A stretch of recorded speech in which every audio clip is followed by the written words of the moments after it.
काल आया, प्रधानमंत्री जी ने आदेश जारी कर दिया कि पूर्ण रूप से लॉकडाउन, एक भी गाड़ी नहीं चलेगा, कड़ाई से इसका पालन हो, आपसी संवाद नहीं होना चाहिए, मेल मिलाप नहीं होना चाहिए। पूरे देश में 144 धारा लागू हो गई, पूरे प्रदेश नहीं पूरे देश में एक भी शराब की दुकान नहीं खुली।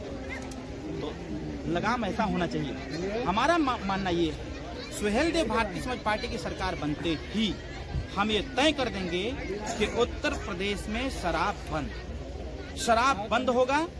जितने लोगों को शराब पीना है खूब चाप के शराब पिए, लेकिन उत्तर प्रदेश के किसी कोने में कोई शराब की दुकान अगर दिख गई खुला हुआ या खुलते हुए, तो सीधे सीधे उसके खिलाफ देशद्रोह का मुकदमा लिख करके तमाम मुकदमे संगीन धारा में लगाकर जेल में ठुसवा दिया जाएगा, न रहेगी दुकान न पिएंगे। इसलिए हम लोग बार बार इस बात को इसलिए बोलते हैं कि ये पहले की समस्या थी, समस्या एक और जटिल होती चली जा रही है। नशाखोरी कहीं न कहीं इसमें हमारा आज का युवा वर्ग परेशान आ रहा है। तो हम महिलाओं को जागरूक करते हैं कि महिलाएं जब जागरूक होंगी तो ये उस पर पाबंदी लगाएंगे। थोड़ा सा प्रयास महिलाएं करें, थोड़ा सा प्रयास गार्जियन करें, थोड़ा सा प्रयास हम कर रहे हैं और मैक्सिमम प्रयास सरकार करे। सरकार प्रयास करेगी तो मेरा मानना है अगर ये पूर्ण रूप से शराब बंद कर दें तो लोगों को रोजगार भी मिलेगा, रोजगार मिलेंगे, छोटे छोटे कारखाने खुलेंगे, अच्छी शिक्षा प्राप्त हो जाएगी। जितना पैसा शराब उत्पादन में लगाया जाता है उतना पैसा प्रदेश के कल्याण में लगाया। 2024 के अंदर बातचीत आपकी चल रही है उत्तर प्रदेश की तरफ बात करें, टारगेट 80 सीटों पर है और 80 सीटों में से सुहेलदेव भारतीय समाज पार्टी पिछली बार का जो गठबंधन टूटा था हमारा, कहीं न कहीं कुछ इशूज थे उसको लेकर टूटा था, उसमें एक और इशू था सीट से। तो इस बार कोई उस प्रकार की बात नहीं है। ऊपर से निर्देश भी है, हम लोग 3 सीट पर बात कर रहे हैं कि 3 सीट हमको यहाँ अगर मिल जाता है तो हम अच्छा काम कर सकते हैं। अच्छा काम क्या, हमारी पार्टी का मूल एजेंडा है कि 3 सीट हमको मिल जाएगा, 3 शासन जीत लेंगे तो हमारी पार्टी प्रदेश स्तरीय पार्टी। तो ये हमारी भावनाओं को सेंट्रल गवर्नमेंट के लोग या शीर्ष नेतृत्व समझ रहा है। 3 सीट यहाँ मांग रहे हैं और 1 सीट बिहार में मांग रहे हैं, इन 4 सीटों पर। जो इसको लेके पश्चिम उत्तर प्रदेश फतह करने का सपना देख रहे हैं, वो अब एनडीए की तरफ जा रहे हैं, ऐसा सूत्रों से पता चला है। तो उस पर क्या इंडिया गठबंधन टूट जाएगा पहले ही 2024 के चुनाव से पहले, या आप उसमें कुछ हो? मैं बहुत पहले बोला था, एक स्टेटमेंट हमने बोल दिया था मेरठ से, बड़ा बवाल उसको हमने बोला था कि अखिलेश यादव जी भस्मासुर, और मेरे इस स्टेटमेंट पर बड़ा लोग आक्रोशित भी हो गए थे। मैंने तो सिद्ध भी किया था, लोगों ने हमसे जवाब मांगा, पुष्टि मांगा, तो सिद्ध भी किया। अखिलेश यादव जी के साथ मैं लगभग 10.5 महीना मैं उनके साथ टेबल टॉक किया और संजोग अच्छा है, हमारी राशि भी एक है और ये भी संजोग अच्छा है कि जो पुकारू नाम है वो भी सेम ही है। अखिलेश यादव जी का भी नाम टीपू ही है और संजोग से मेरा भी नाम टीपू ही है। हमारे पिताजी ने बड़े प्यार से हमारा नाम टीपू सुल्तान रखा है।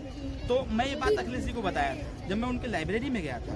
अखिलेश जी मैं देखा टीपू के बहुत सारी किताब, मैंने उनसे पूछा कि भैया हूँ टीपू? बोले मैं हूँ, मेरा नाम। फिर मैंने हाथ मिलाया, हमने कहा चलिए मिल करके प्रदेश का कल्याण किया जाएगा और आप भी पढ़े लिखे हैं, हम भी पढ़े लिखे हैं, मिल करके कुछ अच्छा किया जाएगा।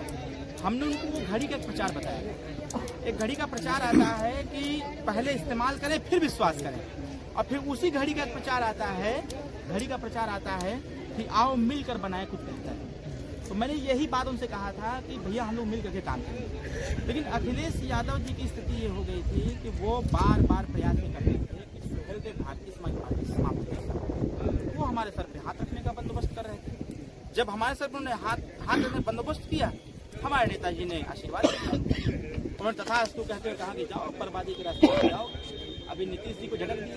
एक दिन बिहार गए थे हम लोग सिवान, अब पता नहीं सरस्वती जुबान पर आ गए थे क्या था। मैं अपने संबोधन में कह दिया कि 1 हफ्ते के अंदर अंदर नीतीश कुमार जी भारतीय जनता पार्टी एनडीए के साथ खड़े हैं। अब ईश्वर की कृपा बरसी, 1 हफ्ता छोड़िए 5 दिन में सब कुछ बदल। अभी उस दिन हमसे मीडिया, लखनऊ की मीडिया ने हमसे पूछा जयंत चौधरी को लेकर जिस दिन मुलाकात की थी अखिलेश जी, हमने कहा कि इनको जाने दीजिए पश्चिमांचल, ये जा करके फिर मीडिया में खबर आएगी कि जयंत चौधरी का ताल्लुकात जो है एनडीए से हो गया है। बस देखते जाइए आगे होता क्या है। हमारे साम्राज्य को अगर खत्म करने का कोई बंदोबस्त करेगा तो उसकी पूरी नींव हिला के हम रखेंगे। और हमारे नेता माननीय ओम प्रकाश राजभर जी संघर्षों से पल करके यहाँ तक आए हैं और उनकी जुबान मतलब कि बहुत कुछ है। एक अंतिम सवाल 2024 को लेके क्या एजेंडा रहेगा? क्या राम की बस बात होगी, राम मंदिर पर बस बात होगी, या कुछ विकास की बातें होंगी और कुछ फ्यूचरिस्टिक चीजों को लेकर आप लोग का अप्रोच रहेगा? देखिए, हम न तो राम के विरोधी हैं और हम लोग प्रयासरत हैं। हम अपने एजेंडे पर हमेशा बात करते हैं। हाँ, भगवान राम का मंदिर बनना एक एजेंडा था, वो राष्ट्र का भी एजेंडा हम कह सकते हैं, क्योंकि इससे बहुत लोगों की भावनाएं भी आहत हो रही हैं। तो लोगों की भावनाओं से न तो मैं खिलवाड़ कर सकता हूँ, न तो सरकार, न ही कोई व्यक्ति विशेष। तो ये जो काम हुआ है ऐतिहासिक काम हुआ है, ये देश के हित में है। लेकिन इसके साथ साथ एक बात लोगों को नहीं भूलना चाहिए, इसी मंदिर निर्माण के साथ साथ जब भी प्रश्न उठते थे तो ये भी होता था कि पहले राम मंदिर बनेगा, फिर भगवान राम के ही नाम पर विश्वविद्यालय का भी अध्ययन निर्माण होगा, मेडिकल कॉलेज का निर्माण होगा, बहुत सारे ऐसी चीजों का निर्माण होगा जिससे कि बच्चे पढ़ लिख करके रोजगार भी कर सकें, नौकरी भी पा सकें। तो हम वो सेकेंडरी, जो प्राइमरी तो मंदिर है, लेकिन सेकेंडरी जो रहा है उसको हम लोग हमेशा नेग्लेक्ट करते रहे हैं। मैं हमेशा अपने स्टेटमेंट बोलता हूं कि सेकेंडरी पर फोकस रहे। प्राइमरी तो कोर्ट का आदेश हुआ, मंदिर बनके तैयार है, लोगों की आस्था है और संजोग अच्छा है कि 11 तारीख को हमारे उत्तर प्रदेश के सभी विधायक दर्शन करने जा रहे हैं। अभी मैं भाषण देते समय मैंने व्हाट्सएप चेक किया तो विधानसभा से नोटिफिकेशन आया कि 11 तारीख को सभी विधायक, मंत्री, सारे अधिकारी, जो सचिवालय के IAS, IPS जितने लोग हैं, सब के सब जाएंगे भगवान राम का दर्शन करने। लेकिन हाँ, इस मंदिर को ध्यान में रखते हुए हम लोग सरकार के साथ हैं, मान ही लेते हैं। तो हम लोगों का जो बार बार प्रयास होता है कि हमारे अंतिम व्यक्ति का कल्याण होता रहे। इस मंदिर के फोकस में कहीं न कहीं गरीब की वो समस्याएं, गरीब के एजेंडे कहीं नगण्य न हो जाए, इसलिए उस पर हमारे नेता बार बार बोलते रहते हैं। इसलिए हम जातिगत जनगणना की बात करते हैं, सामाजिक न्याय समिति की बात करते हैं, पुलिस सुधार की बात करते हैं, स्वास्थ्य सुधार की बात करते हैं, बच्चों की शिक्षा की बात करते हैं, कुटीर उद्योग और लघु उद्योग की बात करते हैं कि जो बच्चे हमारे पंजाब गुजरात जा रहे हैं उनको यहाँ काम क्यों नहीं मिल रहा है। मतलब उत्तर प्रदेश देश का सबसे बड़ा राज्य है, यहाँ के लोग वहाँ काम करेंगे, वहाँ फैक्ट्री चला के उस प्रदेश की इकोनॉमी को बढ़ाने का काम करेंगे, वहाँ जो है जाकर के इकोनॉमी वहाँ के बढ़ाने का काम करेंगे। अगर हमारी सरकार यहाँ वो व्यवस्था करे और पंजाब, गुजरात, महाराष्ट्र यहाँ बिजनेस व्यापार चालू कर दें, कंपनी चालू कर दें, तो यहाँ के बच्चों को यही काम मिलेगा और फिर उत्तर प्रदेश की इकोनॉमी बढ़ेगी। इस पे सरकार से हम लोग हमेशा कहते रहते हैं। और पिछली बार जब हम लोग गठबंधन में थे, इस बार है जमीन आसमान का अंतर। हमारी हर बात को गंभीरता से लिया जाता है, विचार किए जाते हैं, बाकायदा उस पर काम भी होते हैं।